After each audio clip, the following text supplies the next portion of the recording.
صلى النبي صلى الله عليه وآله وسلم الصبح في جماعة، ثم سأل بلال قال: يا بلال، دلني على أرجى عمل عملته في الإسلام، فإني والله سمعت خشخشة نعليك في الجنة.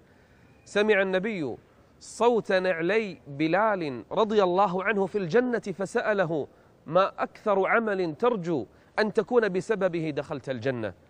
قال: يا رسول الله، ما عملت شيئا إلا أنني ما أحدثت في ساعة من ليل أو نهار إلا توضأت لهذا الحدث وصليت بعده ركعتين.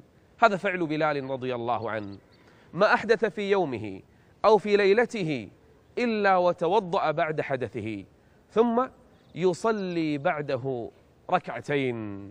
يا أيها الذين آمنوا إذا قمتم إلى الصلاة فاغسلوا وجوهكم وأيديكم إلى المرافق وامسحوا برؤوسكم وأرجلكم إلى الكعبين.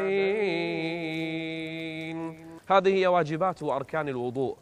من أتى بها وتوضأ وأحسن الوضوء ثم راح إلى المسجد، فإن الله عز وجل كتب بسبب الوضوء وذهابه إلى المسجد كل